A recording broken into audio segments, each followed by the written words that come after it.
புதிய ஏற்பாட்டு சபையில் தேவனுடைய எதிர்பார்ப்புகள், God's expectations in the New Testament churches. மத்தேயு எழுதினதான சுவிசேஷம் 28வது அதிகாரம் 18 முதல் 20 வரை. அப்பொழுது இயேசு சமீபத்தில் வந்து அவர்களை நோக்கி, வானத்திலும் பூமியிலும் சகல அதிகாரமும் எனக்கு கொடுக்கப்பட்டிருக்கிறது. ஆகையால் நீங்கள் புறப்பட்டு போய் சகல ஜாதிகளையும் சீஷராக்கி பிதா குமாரன் பரிசுத்த ஆவியின் நாமத்திலே அவர்களுக்கு ஞான ஸ்நானம் கொடுத்து, நான் உங்களுக்கு கட்டளையிட்ட யாவையும் அவர்கள் கை கொள்ளும்படி அவர்களுக்கு உபதேசம் பண்ணுங்கள். இதோ உலகத்தின் முடிவு பரியந்தம் சகல நாட்களிலும் நான் உங்களுடனே கூட இருக்கிறேன் என்றார். இயேசு கிறிஸ்து கடைசியாக அவர் சொல்லி சென்ற காரியம், நீங்கள் புறப்பட்டு போய் சகல ஜாதிகளையும் சீஷராக்கி பிதா குமாரன் பரிசுத்த ஆவியின் நாமத்தினாலே ஞானஸ்நானம் கொடுத்து, நான் உங்களுக்கு கட்டளையிட்ட யாவையும் அவர்கள் கை கொள்ளும்படி அவர்களுக்கு உபதேசம் பண்ணுங்கள். இயேசு கிறிஸ்துவனுடைய கட்டளையின்படியும் உபதேசத்தின்படியும் ஸ்தாபிக்கப்பட்டதுதான் புதிய ஏற்பாட்டு சபை. எல்லாம் கவனித்துக் கொள்ள வேணும். The foundation of the church in the New Testament era has been built on the doctrine of Jesus Christ. எல்லாம் கவனித்துக் கொள்ள வேண்டும். அப்போஸ்தலர் நடவடிக்கைகளின் புஸ்தகம் 2வது அதிகாரம் 41-42 வசனங்கள். அவனுடைய வார்த்தையை சந்தோஷமாய் ஏற்றுக்கொண்டவர்கள் ஞான ஸ்நானம் பெற்றார்கள். அன்றைய தினம் ஏறக்குறைய 3000 பேர் சேர்த்து கொள்ளப்பட்டார்கள். அவர்கள் அப்போஸ்தலருடைய உபதேசத்திலும் அந்யோன்யத்திலும் அப்பம் பிற்குதலிலும் ஜெபம் பண்ணுதலிலும் உறுதியாய் தரித்திருந்தார்கள். இதுதான் ஆவியானவர் புதிய ஏற்பாட்டின் சபையை உருவாக்கினது. நீங்கள் புறப்பட்டு போய் சகல ஜாதிகளையும் சீஷராக்கி பிதா குமாரன் பரிசுத்த ஆவியின் நாமத்தினாலே ஞானஸ்நானம் கொடுத்து, அந்த ஞானஸ்நானம் தான் இப்பொழுது நடைபெற்றது. அதைத்தான் 41வது வசனத்தில் பார்க்கிறோம். நான் உங்களுக்கு கட்டளையிட்ட யாவையும் அவர்கள் செய்யும்படி அவர்களுக்கு உபதேசம் பண்ணுங்கள். அந்த 42வது வசனம், அவர்கள் அப்போஸ்தலர்களுடைய உபதேசத்திலும் அந்யோன்யத்திலும் அப்பம் பிற்குதலிலும் ஜெபம் பண்ணுகுதலிலும் உறுதியாய் தரித்திருந்தார்கள் என்று எழுதப்பட்டிருக்கிறது. நல்ல கவனிங்க. அப்படி என்றால் அந்த அப்போஸ்தலர் உபதேசம் என்று சொல்லப்படுகிறது இயேசு கிறிஸ்துவினுடைய உபதேசம். இயேசு கிறிஸ்துவனுடைய உபதேசத்தின்படியும் இயேசு கிறிஸ்துவனுடைய கட்டளையின்படியும் உருவாக்கப்பட்டதுதான் புதிய ஏற்பாட்டின் சபை. இந்த புதிய ஏற்பாட்டின் சபையை குறித்து அப்போஸ்தலனாகிய பவுல் எபேசியருக்கு எழுதும் பொழுது அழகாக அதை விளக்கி சொல்லுகிறார். எபேசியரின் புஸ்தகம் 2வது அதிகாரம் 13வது வசனத்தில் இருந்து வாசிக்க கேட்போம். முன்னே தூரமாய் இருந்த நீங்கள் இப்பொழுது கிறிஸ்து இயேசுவுக்குள் கிறிஸ்துவின் இரத்தத்தினாலே சமீபமானீர்கள். அப்ப புதிய ஏற்பாட்டு சபை இயேசு கிறிஸ்துவினுடைய இரத்தத்தினால் மீட்கப்பட்ட சபை. அப்போ புதிய ஏற்பாட்டு சபை என்று சொல்லப்படுகிறது நியாயப்பிரமாணத்தின் மேல் கட்டப்பட்ட சபை அல்ல. அந்த புதிய ஏற்பாட்டு சபை என்று சொல்லப்படுகிறது இயேசு கிறிஸ்துவினுடைய கட்டளைப்படியும் உபதேசத்தின்படியும் ஸ்தாபிக்கப்பட்டது. அதனால தான் நம்ம சொல்ல, முன்னே தூரமாயிருந்த நீங்கள் இப்பொழுது கிறிஸ்து இயேசுவுக்குள் கிறிஸ்துவின் இரத்தத்தினால் சமீபமானீர்கள். எப்படி எனில் அவரே நம்முடைய சமாதானக்காரனராகி இரு திறத்தாரையும் ஒன்றாக்கி பகையாக நின்ற பிரிவினையாகிய நடு சுவரை தகர்த்து சட்ட திட்டங்களாகிய நியாய பிரமாணத்தை தம்முடைய மாம்சத்தினாலே உடைத்து. சட்ட திட்டங்களாகிய நியாய பிரமாணத்தை நல்லா கவனித்துக் கொள்ள வேண்டும். தம்முடைய மாம்சத்தினாலே ஒழித்து இரு திறத்தாரையும் தமக்குள்ளாக ஒரே புதிய மனுஷனாக சிருஷ்டித்து இப்படி சமாதானம் பண்ணி. இருதிறத்தார் சொல்கிறாரே, யார் அந்த இருதிறத்தார்? முன்னே தூரமாயிருந்த நீங்களும். அடுத்த வசனம் எப்படி என்று, அவரே நம்முடைய சமாதானக்காரனராகிய இருதிறத்தாரை நியாயப்பிரமாணத்திற்கு கீழ்ப்படிந்து வாழ்ந்து கொண்டு வந்து கொண்டிருக்கிற மக்களையும் புதிய ஏற்பாட்டின்படி இயேசு கிறிஸ்துவின் இரத்தத்தினால் மீட்கப்பட்டவர்களையும் ஒன்றாக்கிட்டாரு. அப்போ புதிய ஏற்பாட்டில் நியாயப்பிரமாணத்தினால சபை கட்டப்படவில்லை. நியாயப்பிரமாணத்தில் உருவாக்கப்பட்ட சபை தான் மோசேயின் காலத்தில் உள்ள சபை. எல்லாம் கவனித்துக் கொள்ள வேண்டும். There's a big difference between the church in the Old Testament and the church in the New Testament. அங்க அந்த நியாயப்பிரமாணத்துக்கு நீ கீழ்ப்படிந்தால் அது நிமித்தம்தான் நீ நீதிமானாக்கப்படுகின்றாய். எல்லாம் கவனிக்க வேண்டாம். புதிய ஏற்பாட்டில் நீ எந்த நியாயப்பிரமாணத்தினால் நீ நீதிமானாக்கப்பட மாட்டாய். இயேசு கிறிஸ்துவினுடைய உபதேசத்தின் மூலமாகத்தானே நீதிமானாக்கப்படுவாய். அந்த உபதேசம் சொல்ற டாக்டரின் ஆஃப் கிரைஸ்ட் சொல்றது, it is more than the law of old testament. பழைய ஏற்பாட்டின் சட்டதிட்டங்களுக்கு அல்லது நியாயப்பிரமாணத்துக்கு கூடுதலானது, குறைந்தது அல்ல. நல்லா கவனித்துக் கொள்ள வேண்டும். விபச்சாரம் செய்யாதிருப்பாயாக, அதுதான் நியாயப்பிரமாணம். ஆனால் ஆண்டவர் சொல்கிறார், ஒரு ஸ்திரியை இச்சையோடு பார்த்தவன் விபச்சாரம் செய்தாகிவிட்டது அப்படின்னா அதைவிட கூடுதலானது. நியாயப்பிரமாணம் நீக்கப்படவில்லை. நியாயப்பிரமாணத்தையும் தீர்க்க தரிசனத்தையும் நிறைவேற்ற வந்தேன் தானே இயேசு சொன்னார். அவர் நீக்கின நியாயப்பிரமாணங்கிறது விருத்த சேதன உடன்படிக்கை. அவர் நீக்கின நியாயப்பிரமாணம் கண்ணுக்கு கண், பல்லுக்கு பல். அந்த கண்ணுக்கு கண் பல்லுக்கு பல்லுங்கிறத, ஜீவனுக்கு ஜீவன்கிறத நீக்கிட்டாரு. அதை நீக்கிட்டு தான் உன் சத்துருவை சிநேகிங்கிறாரு. உனக்கு தீமை செய்தவனுக்கு நன்மை செய்யுங்கிறாரு. உன்னை சபிச்சவனை ஆசீர்வதிங்கிறாரு. உன்னை துன்பப்படுத்தினவனுக்காக, உனக்கு வேதனைப்படுத்தினவனுக்காக ஜெபம் பண்ணுங்கிறாரு.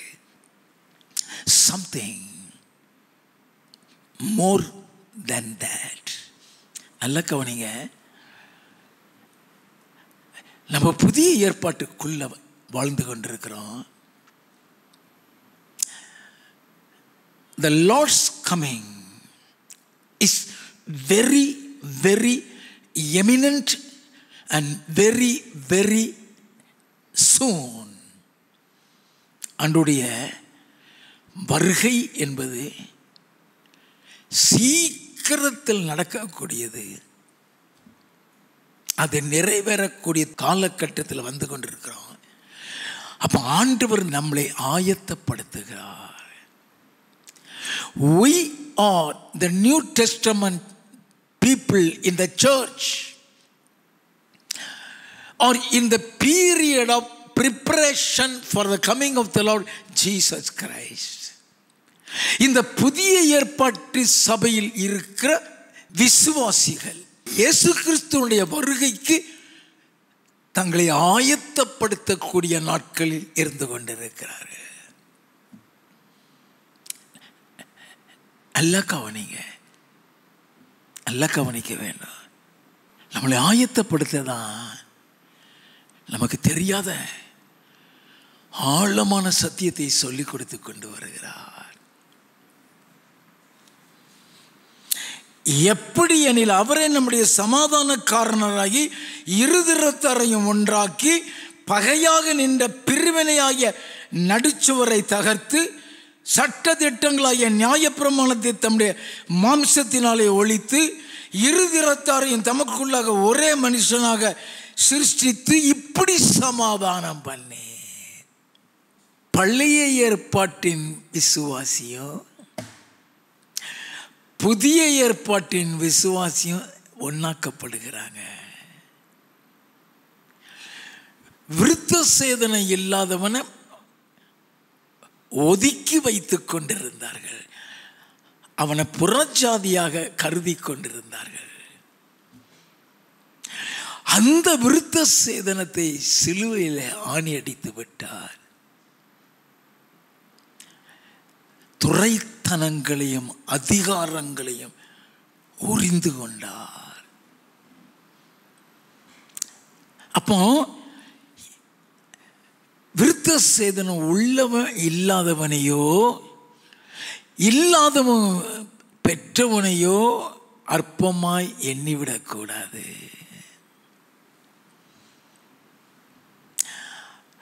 அந்த பீரியட் அப்படியே முடிகிறது. அதற்கப்புறம் இயேசு சிலுவையில் அறையப்பட்டதற்கு அப்புறம் அந்த விருத்த சேதனம் நீக்கப்பட்டதற்கு அப்புறம் நீ விருத்த சேதனம் பண்ணிவிட்டால் நீ ரட்சிப்பை இழந்து விட்டாய் என்று அர்த்தம். நல்லா கவனித்துக் கொள்ள வேண்டும்.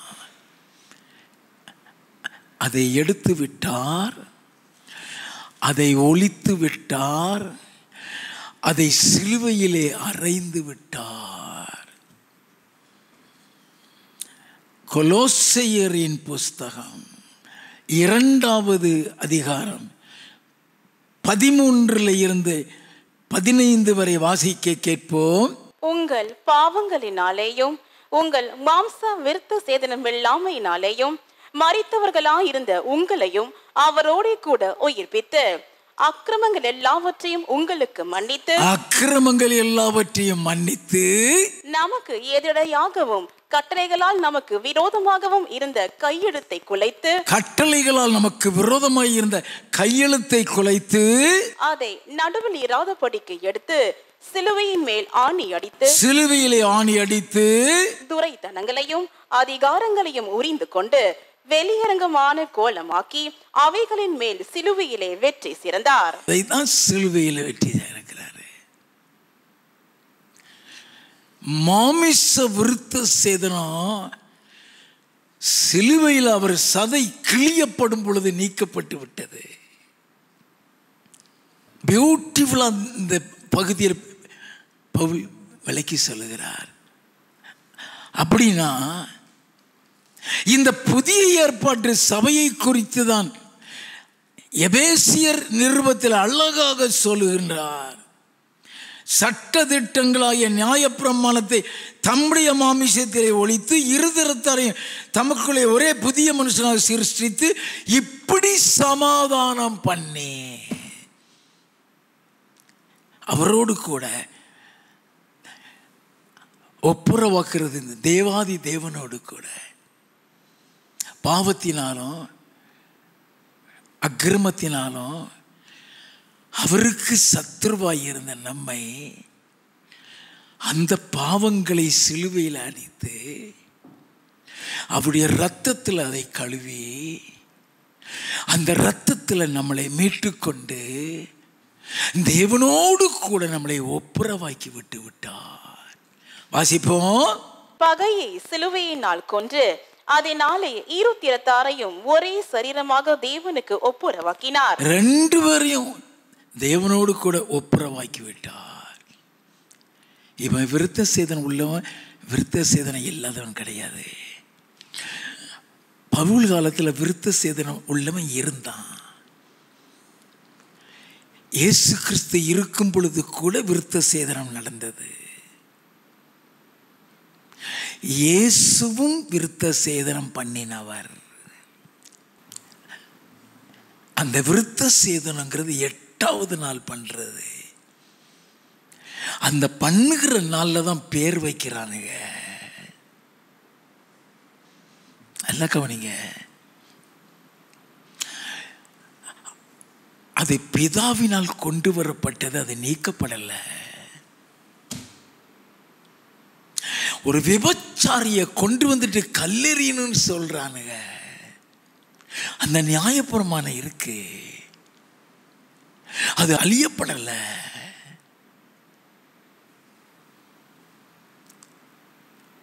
அது பிதாவால் கொடுக்கப்பட்டது. அதையெல்லாம் நீக்கிறதுக்கு தான் இயேசு வருகிறாரு. அது நீக்கப்படாததுனால தான் உங்கள பாவம் இல்லாதவன் முதலாவது கல்லை எறியட்டுன்னு சொன்னார். வழிய அவன் மேல யாரும் கல்லெறிய உரிமை இல்லைன்னு சொல்லலை. அதை சிலுவையில் அடைஞ்சதுக்கு அப்புறம் நோ டிஃபரன்ஷியேஷன். நல்லா கவனிங்க. சிலுவையில் அறைந்ததுக்கு அப்புறம் அந்த வித்தியாசம் கிடையாது. விபச்சாரம் செஞ்சிட்டியா, இனி பாவம் செய்யாத, இனி பாவம் செய்யாத. எத்தனை பெரிய கிருபை, எத்தனை பெரிய ஸ்லாக்கியம். அது மாறுது, அது மாறுது.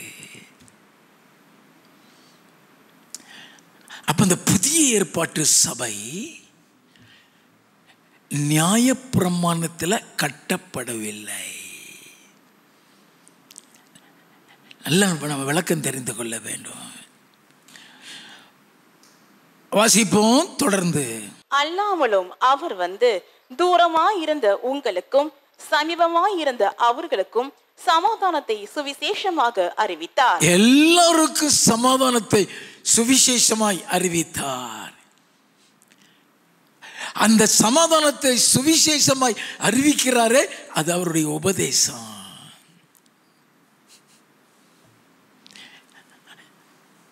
அது நியாயப்பிரமாணம் இல்லை,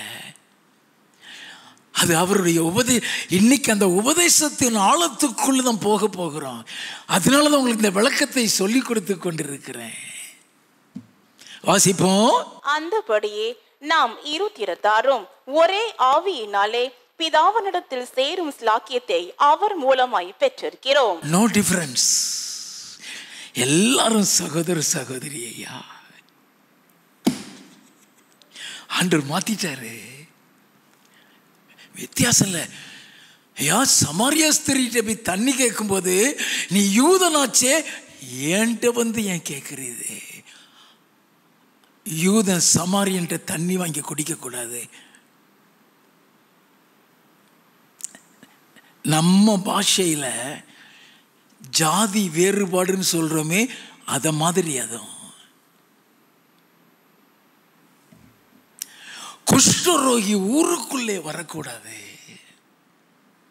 இது நியாயப்பிரமாணம். குஷ்டரோகியை தொட்டு தான் சுஸ்தப்படுத்துவாரு.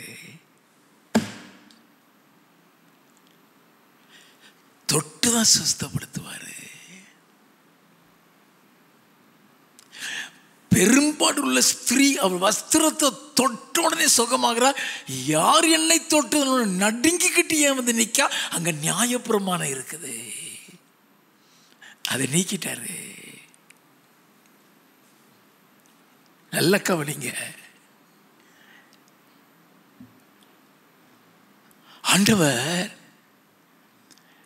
சிலுவையில் அரைஞ்சதுனால எவ்வளோ சிலாக்கியத்துக்குள்ள போகிறார். உயர்ந்தவன் தாழ்ந்தவன், மேலான ஜாதி கீழான ஜாதி, விருத்த சேதனை உள்ளவன் விருத்த சேதனை இல்லாதவன், எந்த பாகுபாடும் இயேசு சிலுவையில் அரைஞ்சதுக்கு அப்புறம் இல்லையா? அந்த பாகுபாடு உன் இருதயத்தில் இருந்தா நீ பரலோகத்துக்குள்ள போக மாட்டாய்.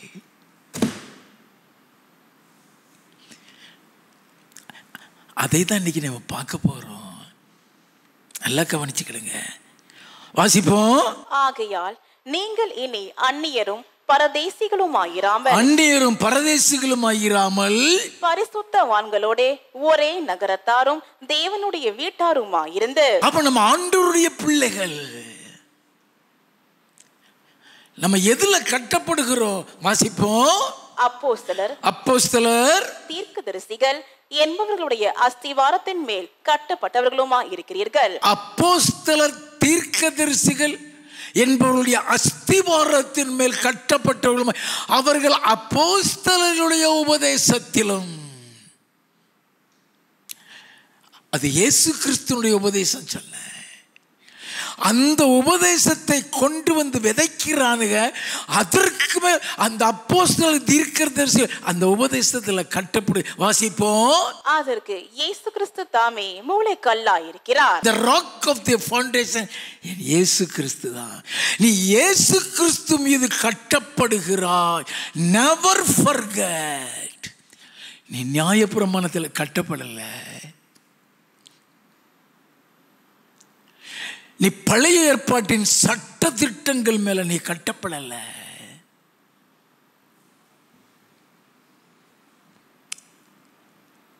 You have been built on the cornerstone. நல்ல கவனிங்க. அவர்தான் மூளைக்கு தலைக்கல்லு. வாசிப்போம். அவர் மேல் மாளிகை முழுவதும் இசைவாய் இணைக்கப்பட்டு, அவர் மேல் மாளிகை முழுவதும் இசைவாய் இணைக்கப்பட்டு கர்த்தருக்குள் பரிசுத்த ஆலயமாக எழும்புகிறது. அவர் மேல் நீங்களும் ஆவியினாலே தேவனுடைய வாசஸ்தலமாக கூட்டி கட்டப்பட்டு வருகிறீர்கள். நமக்காக ரத்தம் சிந்தினார், நமக்காக தம்முடைய ஜீவனை பலியாக்கினார். நல்ல கவனிங்க. நாம் கை கொள்ள வேண்டியது இது என்று சொல்லி உபதேசங்களையும் கட்டளைகளையும் கொடுக்கிறார். அப்படின்னா நாம கிறிஸ்துவின் மேல் கட்டப்படுகிறோம், அவருடைய உபதேசத்தின் மேல் கட்டப்படுகிறோம். அந்த உபதேசத்தில் நீ கட்டப்படுகிறீனா, அந்த உபதேசத்துக்கு நீ கீழ்ப்படியும் பொழுதுதான் நீ கட்டப்படுவாய்.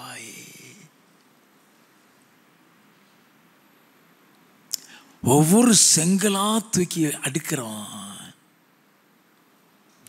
ஒவ்வொரு செங்கலா தூக்கி அடுக்கிறோம். ஒவ்வொரு உபதேசத்துக்கும் கீழ்ப்படிய அது மாளிகையாய் எழும்புகிறது. அது மாளிகையாய் எழும்புகிறது. அந்த மாளிகைக்குள் அவர் வாசம் செய்கிறார். Your body is the temple of God. அவர் மேல் மாளிகை முழுவதும் இசைவாய் இணைக்கப்பட்டு கர்த்தருக்குள் பரிசுத்த ஆலயமாக எழும்புகிறது. You are the temple of God. அதைத்தான் ஒன்று கொரிந்தியரின் புஸ்தகம் 3வது அதிகாரம் 16வது 17வது வசனங்கள்.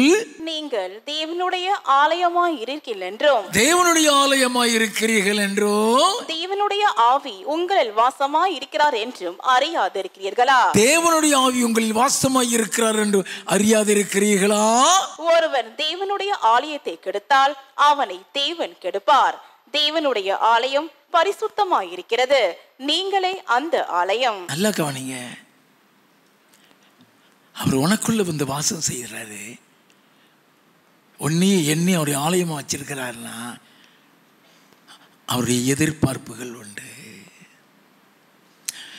It's very important to understand and follow the expectations of God in our day to day life. இப்போ ஆண்டவருடைய எதிர்பார்ப்புகளுக்குள் போகிறோம். மத்தேயு எழுதின சுவிசேஷம் 28வது அதிகாரம் 19வது வசனம். ஆகையால் நீங்கள் புறப்பட்டு போய் சகல ஜாதிகளையும் சீஷராக்கி பிதா குமாரன் பரிசுத்த ஆவியின் நாமத்திலே அவர்களுக்கு ஞானஸ்தானம் கொடுத்து. இயேசு கிறிஸ்து சொன்னார், நீங்கள் புறப்பட்டு போய் சகல ஜாதிகளையும் சீஷராக்கி பிதா குமாரன் பரிசுத்த ஆவியின் நாமத்தில் ஞானஸ்தானம் கொடுங்க. What does it mean discipleship? புதிய ஏற்பாட்டின் உபதேசமே சீஷத்துவம் தான்.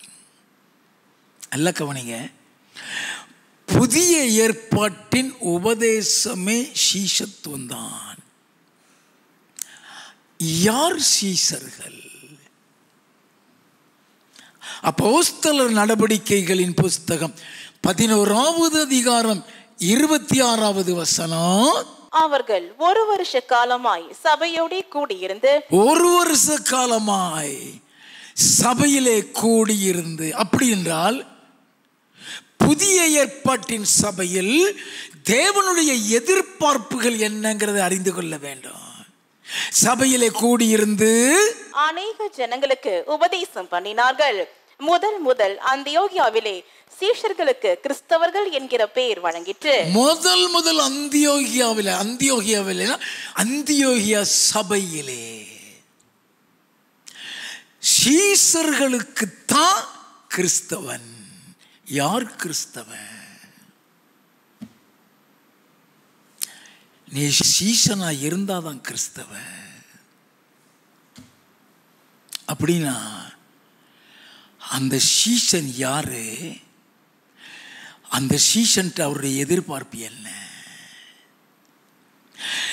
யோவான் எழுதின சுவிசேஷம் 15வது அதிகாரம் 8வது வசனம். நீங்கள் மிகுந்த கனிகளை கொடுப்பதினால் என் பிதா மகிமைப்படுவார், எனக்கும் சீஷராயிருப்பீர்கள். இயேசு கிறிஸ்து சொன்னார், மிகுந்த கனிகளை கொடுப்பதினால் என் பிதா மகிமைப்படுவார். கனி என்று சொல்லவில்லை, கனிகள் என்று சொல்லுகிறார். There are many things hidden in the fruit. கனியில் நிறைய காரியம் மறைந்து கிடக்குது. அப்போ அந்த மிகுந்த கனின்னு சொன்னாரே, வாட் ஆர் தே? கலாத்தியரின் புஸ்தகம் 5வது அதிகாரம் 22-23. ஆவியின் கனியோ அன்பு, சந்தோஷம், சமாதானம், நீடிய பொறுமை, தயவு, நற்குணம், விசுவாசம், சாந்தம், இச்சையடக்கம். These are all the things that the Lord has expected from us. நல்லா கவனிங்க. We never knew what is fruit. We never knew the attitude of the fruit.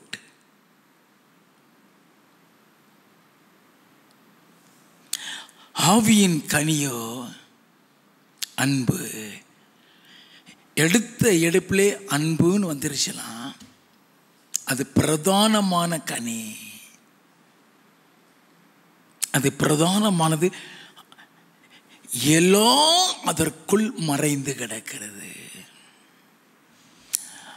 இரண்டாவது சந்தோஷம் சொல்லப்பட்டிருக்குது. What does it mean? உன் முகம் துக்கமாக இருந்ததுன்னா உன்ட கனி இல்லைன்னு அர்த்தம்.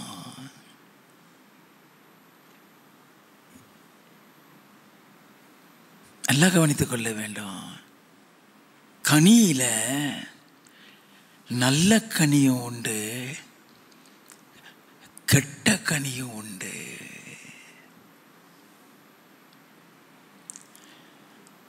கனி இனிப்புள்ள கனியும் உண்டு, புளிப்பான கசப்பான துவர்க்கிற கனிகளும் உண்டு. நீ எப்படிப்பட்ட கனியாய் இருக்கிறாய்? வெளிப்புறத்தில் எல்லா பழமும் அழகா தான் இருக்கும். நீ மாம்பழத்தை எடு செக்கச்செவன்னு இருக்கும், அல்லது மஞ்சள் இருக்கும், பார்க்க பியூட்டிஃபுல்லாக இருக்கும். அதை அறுத்து சாப்பிட்டு புளிப்பாக இருந்துச்சுன்னா நீ சாப்பிட முடியுமா? அது கசப்பாக இருந்து நான் பழுக்க கூட இல்லைன்னு அர்த்தம்.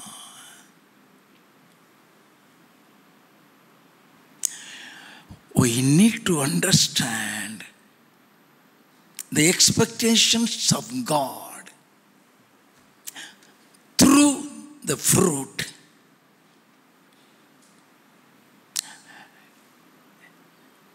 நீ எப்பொழுதுமே உன் இருதயம் சந்தோஷமாக இருந்தா உன் முகம் எப்பொழுதுமே பிரகாசமாக இருக்கும்.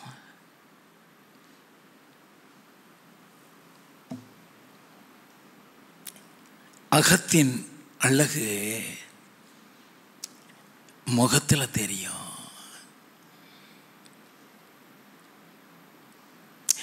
எந்த சூழ்நிலையிலையும் மூஞ்ச தூக்குற வழக்கம் உனக்கு இருந்துச்சுன்னா உன்ட கனி இல்லை.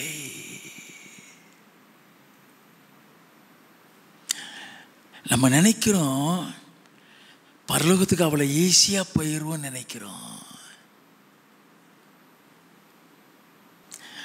லூக்கா எழுதின சுவிசேஷம் 21வது அதிகாரம் 34வது வசனம். உங்கள் இருதயங்கள் பெருந்திண்டியினாலும் வெறியினாலும் லௌகீக கவலைகளினாலும், என்னது லௌகீக கவலையினாலும் பாரம் அடையாத படிக்கும் நீங்கள் நினையாத நேரத்தில் அந்த நாள் உங்கள் மேல் வராத படிக்கும் எச்சரிக்கையாயிருங்கள். கவலையில இருந்து உன் மூஞ்ச தூக்கிட்டு இருந்தாலோ உன் மூஞ்சி இருளா இருந்தாலும் நீ பரலோகத்துக்கு போக மாட்டாய். It's not easy. It's not easy.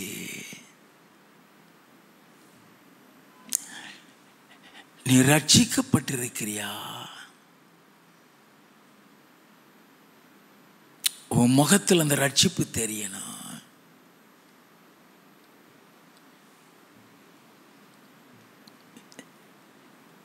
அப்போஸ்தலனாகிய பவுல் துன்பத்தையும் பாடுகளையும் சந்தோஷமா ஏற்றுக்கொள்கிறேன்னு சொல்றாரு.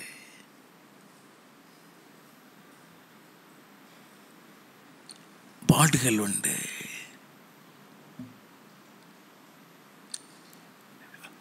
உபத்திரவங்கள் உண்டு.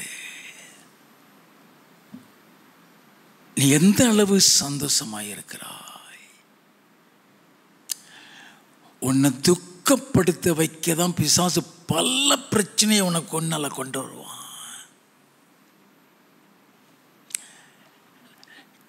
நான் விலைக்கு சொல்லுவேன், அது நல்ல பழமா கெட்ட பழமா? அது புளிப்புள்ள பழமா கசப்பான பழமா?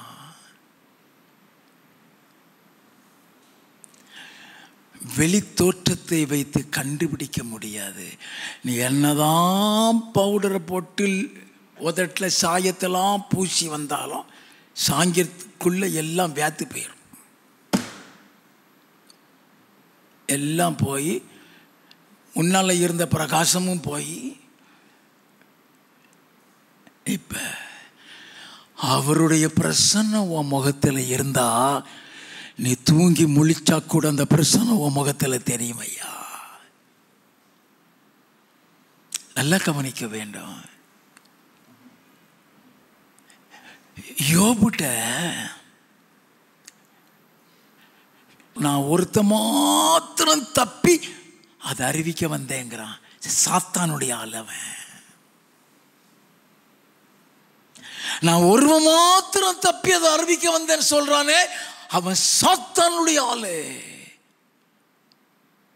அவனை துக்கப்படுத்துறதுக்காக, அவனை கவலைக்குள்ள கொண்டு போகிறதற்காக, அவன் இருதயத்தின் சந்தோஷத்தை எடுக்கிறதற்காக கர்த்தர் கொடுத்தார், கர்த்தர் எடுத்தார். கர்த்தருடைய நாமத்திற்கு ஸ்தோத்திரம்.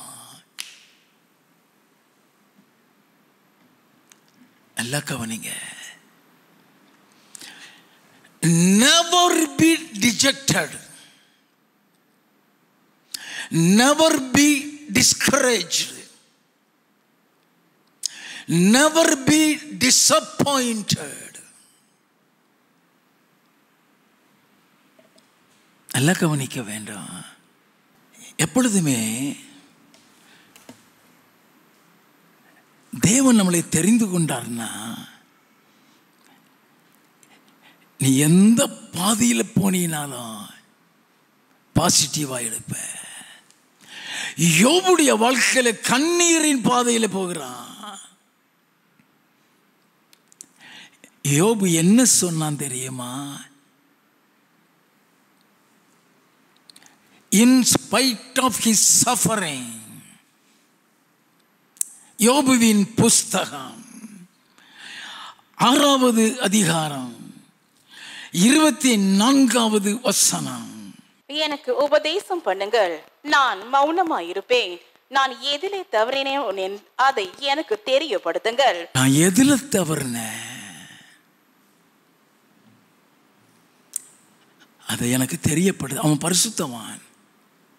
நீ செய்த தப்ப சொல்லும் பொழுது எதுல நான் திருத்திக்கிடணும், எதுல நான் திருத்திக்கிடணும்?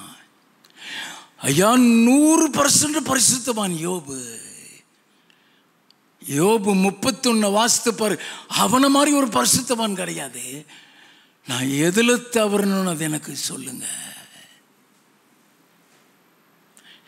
எதுல தவறணும் அதை எனக்கு சொல்லுங்க.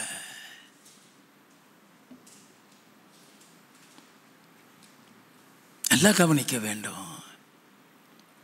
உன்னுடைய வாழ்க்கையில have to learn. ஒவ்வொரு நாளும் எனக்கு கற்றுத்தாருங்க ஆண்டவரே.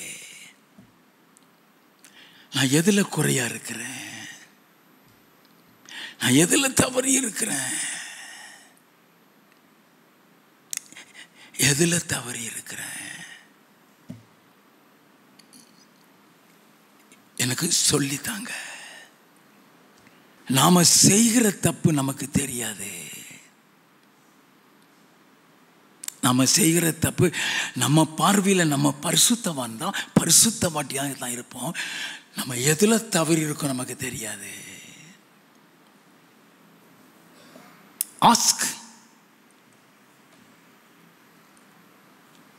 அப்படின்னா அன்பு, சந்தோஷம். ஆண்டவர் கனியில சந்தோஷத்தை ஏன் கொண்டு வர்றாரு? உன் இருதயத்தில் என்ன மறைந்து கிடக்குங்கிறது அதுல தான் வெளியே வரும். சாத்தானின் தந்திரமே உன் சந்தோஷத்தை காலி பண்ணிடுவான். வெறுப்பு, கசப்பு, கோபம், பொறாமை, பெருமை, இது எல்லாம் சாத்தான் கொடுக்கிறது. கலாத்தியர் 5வது அதிகாரத்தில் 19 இருந்து 21 வரைக்கும் வாசித்தா சாத்தானுடைய கிரியைகள் அதில் கொடுக்கப்பட்டிருக்கும். மாமிசத்தின் கிரியைகள் ஆவன பச்சாரம், வேசித்தனம், அசுத்தம், காமவிகாரம் வரிசையாக சொல்லப்படுகிறது. அதெல்லாம் நீக்கப்பட்ட இருதயமாக இருக்கும் பொழுது அதில் கனி இருக்கும். சமாதானம் சொல்லப்பட்டிருக்கு. ஆவியின் கனியில ஒன்று சமாதானம். எவ்வளவு பெரிய துக்கமான சம்பவம் இருதயத்தில் வந்தாலும் you will not be disturbed.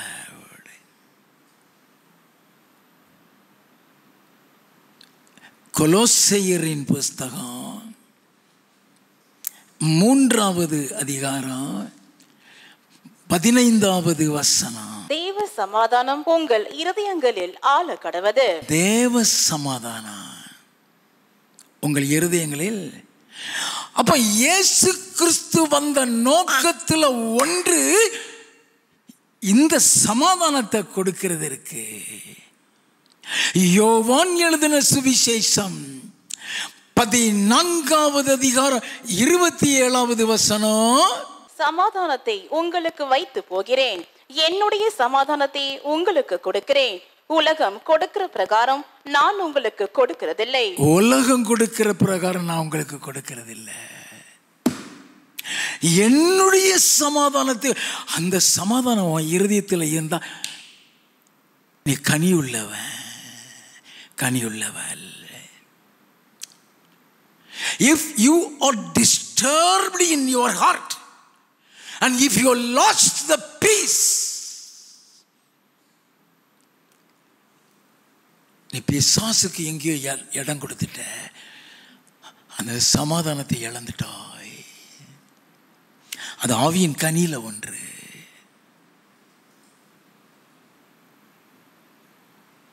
எல்லாம் கவனிக்க வேண்டாம். சமாதானம் வேற, சந்தோஷம் வேற.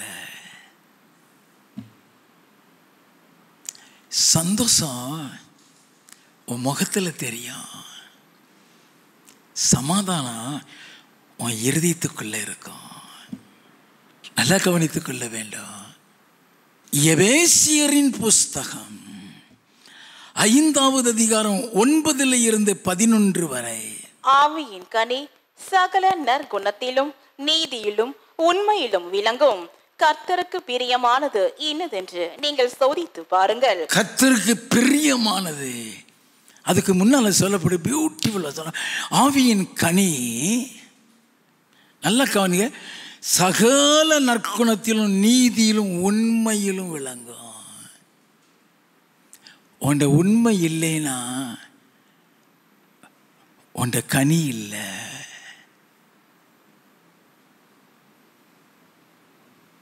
உண்மைன்னு சொல்லி தேவன் எதிர்பார்க்கிற உண்மை உன் வீட்டில், உன் மனைவிட்ட, உன் கணவன்கிட்ட, உன் பிள்ளைகள் இடத்துல, நீ வேலை பார்க்கிற இடத்துல, சம்பளம் வாங்குற இல்லையா, அந்த சம்பளத்துக்கு நீ உண்மையா வேலை பார்க்குறியா? இல்லைன்னா நீ பரலோகத்துக்கு போக மாட்ட. நான் வேத வசனத்தின்படி சொல்லுகிறேன். உன் வேலையில் நீ உண்மையா இல்லைன்னா, எனக்கு ஆண்டவர் சொல்லி கொடுத்தாரு, வேலையில் முதல்ல உண்மையார், அப்புறம்தான் ஊழியம், அப்புறம்தான் ஊழியம். அங்கே சம்பளம் வாங்குற. நான் வேலை செய்கிற இடத்துல நான் என் டேபிளுக்கு நேர ஃபேன் உண்டு. நான் சாப்பிட்ற நேரத்தில் எந்திரிச்சு நான் போனேன், ஃபேன் அணைக்கல. I heard a voice, fan அணைச்சிட்டு போ. நீ இல்லாமல் அந்த ஃபேன் எரியும் பொழுது உன் நிமித்தம் அந்த ஆஃபீஸ்க்கு நஷ்டம் உண்டாகும். ஒன்னால் 10 பைசா அந்த ஆஃபீஸ்க்கு நஷ்டம் உண்டாகக்கூடாது. அப்பொழுது தான் நான் உன்னை ஆசீர்வதிக்க முடியும்.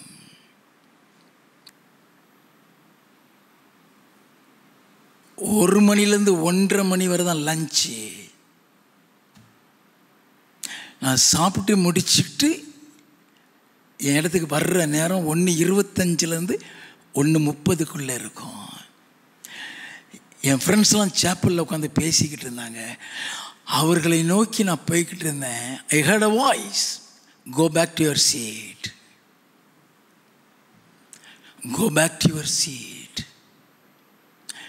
அங்கே போய் பேசிட்டேன்னா நான் 1:30 தாண்டி தான் இடத்துக்கு வர முடியும். எல்லாத்தையும் கற்றுக் கொடுத்து தான் சபையை கொடுத்தாரு. நல்ல கவனிங்க, ஒவ்வொரு காரியத்தையும் சொல்லி கொடுத்தாரு. உன் பிள்ளை முன்னேறணும்னு சொல்லி, உன் பிள்ளை நல்லா இருக்கணும்னு சொல்லி, உன் பிள்ளைக்காக நீ என்னெல்லாமோ முயற்சி செய்வியே. Have you ever done anything the place where you are working? நீ வேலை பார்க்குற இடத்துல அந்த தொழில் முன்னேறணும்னு சொல்லி ஏதாவது செஞ்சிருக்கியா? இல்லை ஜடம் மாதிரி வந்து கடமைக்கு வேலை செஞ்சுட்டு போகிறியா? உன் வருமானம் நிறுத்தப்பட்டுரும். உன் வருமானம் நிறுத்தப்பட்டிருக்கிறதா நீ உண்மையாய் வேலை பார்க்கலன்னு அர்த்தம்.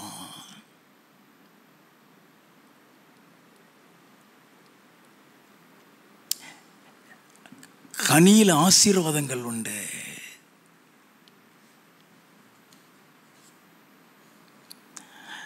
ஆவியின் கனி சகல நற்குணத்திலும் நீதியிலும் உண்மையிலும் விளங்கும். இந்த நீதியை பற்றி அப்புறம் எடுப்பேன். நீ ஞான ஸ்நானமே நீதியில் ஒன்று. இயேசு சொல்லுவாரு, ஆண்டவரே நான் உம்மிடத்தில் ஞானஸ்நானம், நீர் என்னிடத்தில் வரலாமா? யோவான் சொல்லும்போது இப்பொழுது இடம் கொடு. இப்படி எல்லா நீதியை நிறைவேற்றுவது நமக்கு ஏற்றாய். மத்தேயு 3வது அதிகாரத்தில் என் இயேசு சொல்லுகிறார்.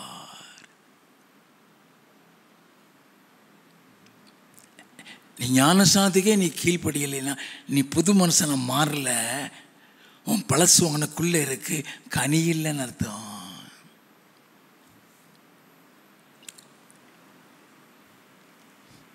அது நீதியில் வரும். ஏழைகளுக்கு உதவுகிற தான தர்மங்கள் நீதியில் வரும். நல்லா கவனித்துக் கொள்ள வேண்டும். கனியற்ற அந்தகார கிரிகளுக்கு உடன்படாமல் அவைகளை கடிந்து கொள். பொறாமை வருதா கடிஞ்சிரு, இச்சை வருதா கடிந்து கொள், பெருமை வருதா கடிந்து கொள்ளு.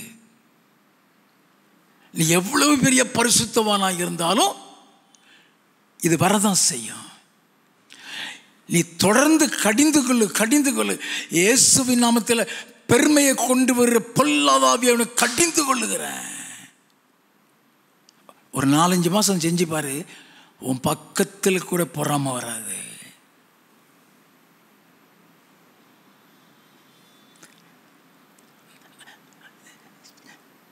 எந்த காரியத்திலும் இருதயத்தில் பெருமை வந்துடாது.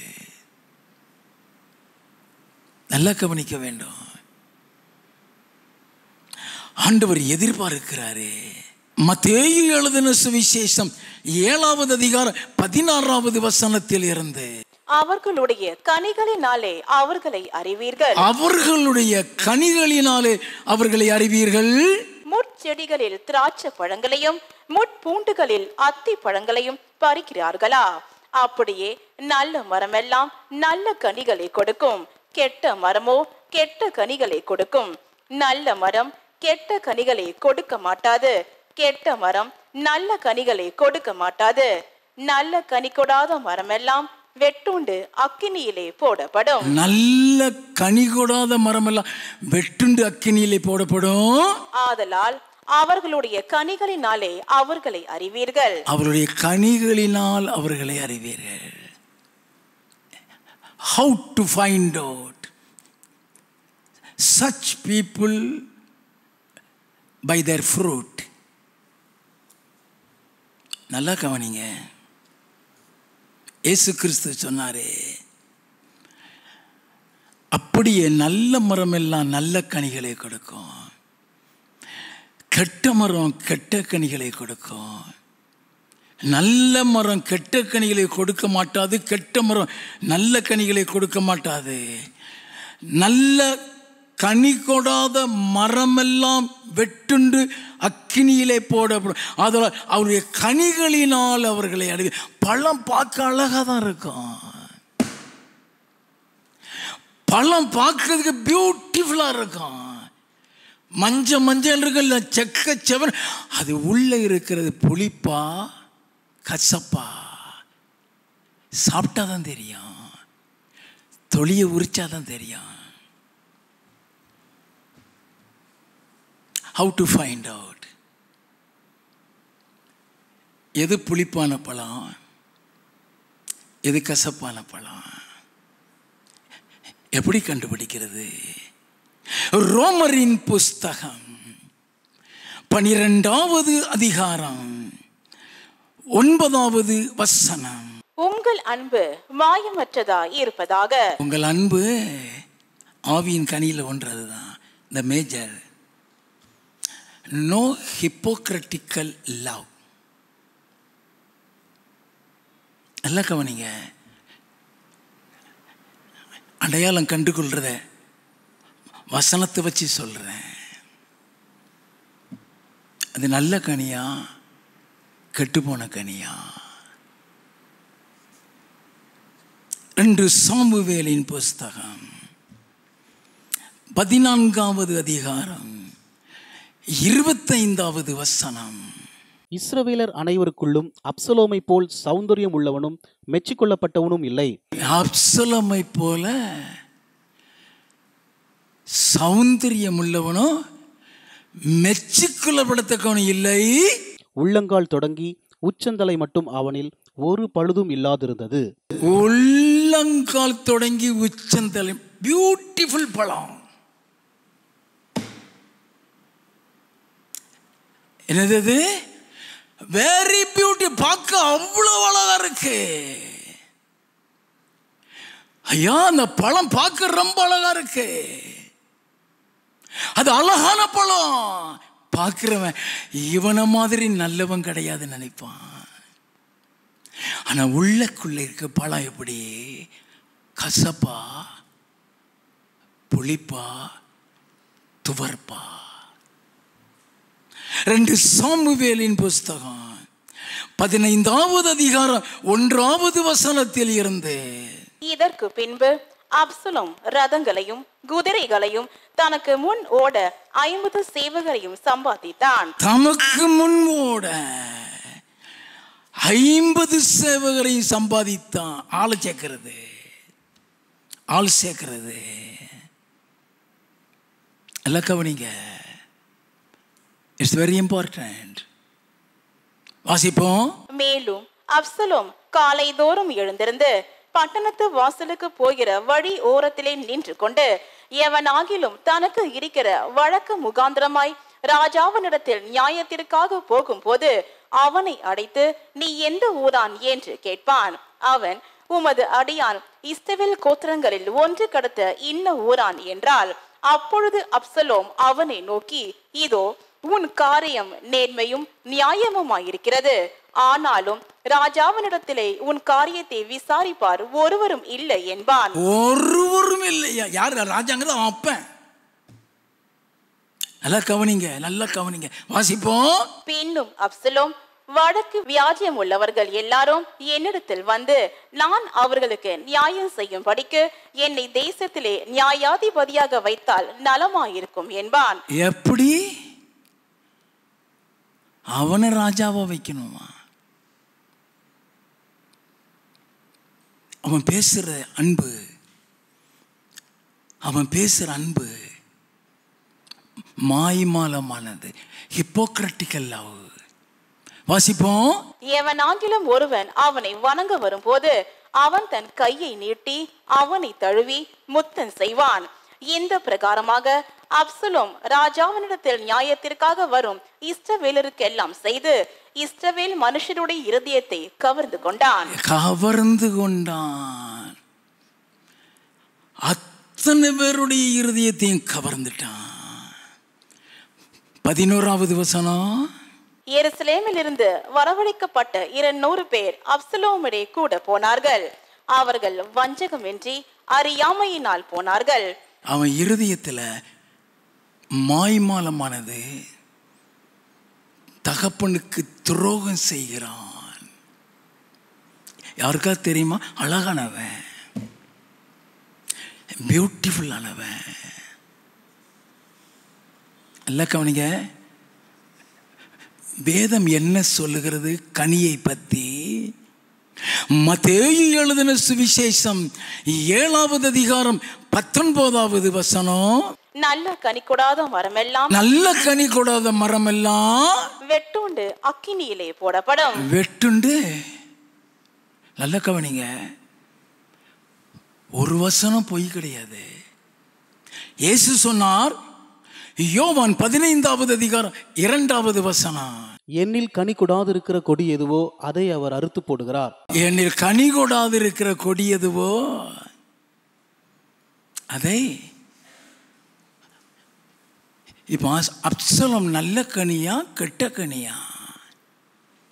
அழகானவன், எல்லாரையும் நேசிக்கிற மாய்மாலம். உங்கள் அன்பு மாயமற்றதாய் இருப்பதாக. உண்மையான அன்பு அங்கே எதிர்பார்ப்பாது. சுயநலத்தில் காட்டுற அன்பு, தன்னை ராஜாவாக்கணும்னு எல்லாரையும் அரவணைக்கிறான், முத்தம் செய்கிறான். மேலே ஒருத்தர் பார்த்துட்டு இருக்காரு, நல்ல கனி கொடாத மரமெல்லாம் வெட்டுண்டு அக்கினியிலே போடப்படும். 2 சாமுவேலின் புஸ்தகம் 18வது அதிகாரம் 15வது வசனம்.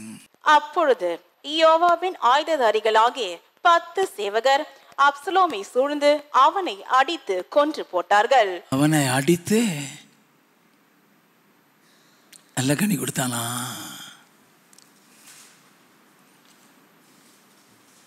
நல்ல கனி கொடுத்தானா?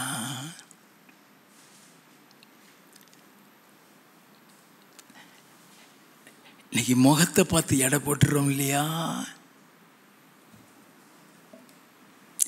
1 சாமுவேலின் புஸ்தகம்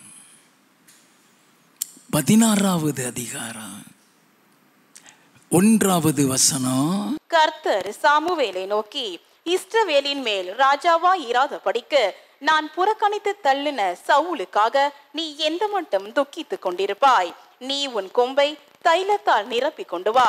பெத்லகேமியனாகிய ஈசாயினிடத்துக்கு உன்னை அனுப்புவேன். அவன் ஒரு தீர்க்கதரிசி. ஈசாயினிடத்தில் உன்னை அனுப்புவேன். அவன் குமாரரில் ஒருவனை நான் ராஜாவாக தெரிந்து கொண்டேன் என்றார். அவன் குமாரரில் ஒருத்தனை நான் ராஜாவாக ஆண்டவர் சொல்லுகிறாரு. யாருங்க அவன்? சாமுவேல் ஒரு பெரிய தீர்க்கதரிசிங்க. அவன் போறான். 4வது வசனத்திலிருந்து, கர்த்தர் சொன்னபடியே சாமுவேல் செய்து பெத்லகேமுக்கு போனான்.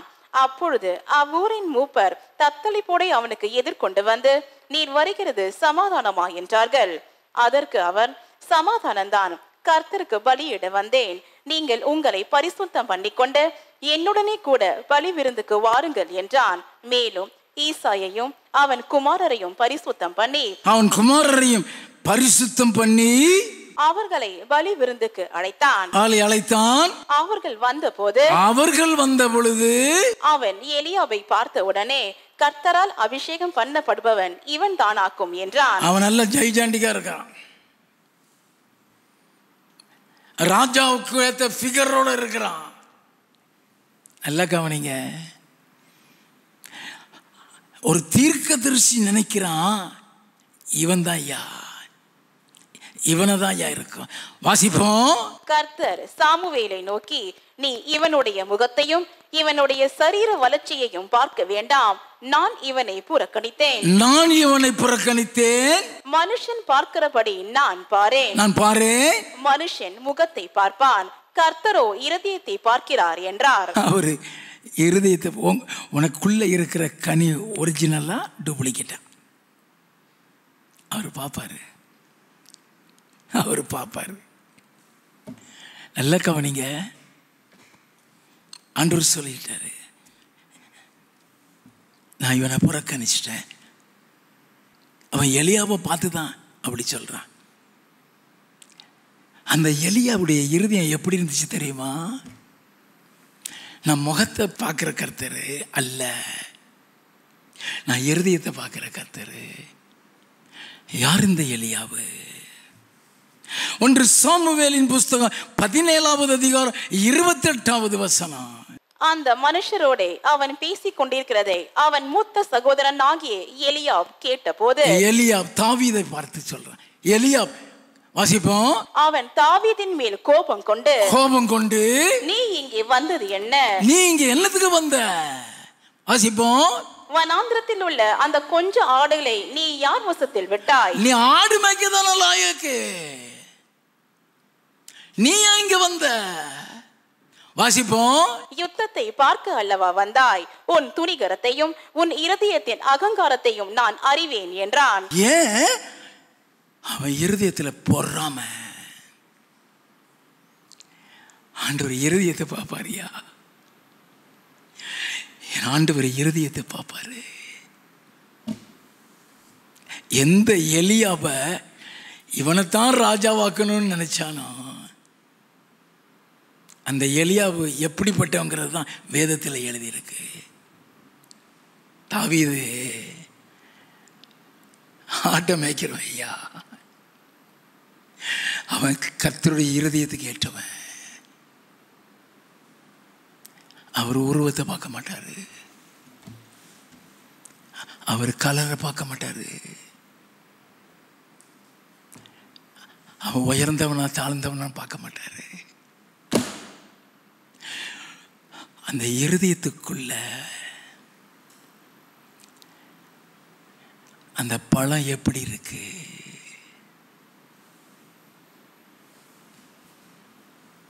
இப்படி ஒரு விளக்கத்தை என் தேவன் சொல்லிக் கொடுக்கிறாரே, எங்கேயாவது போய் கற்றுக்கொள்ள முடியுமா ஐயா? என் ஆண்டவர் சொல்லிக் கொடுக்கிற கர்த்தருக்கு மகிமை உண்டாகட்டும் ஐயா.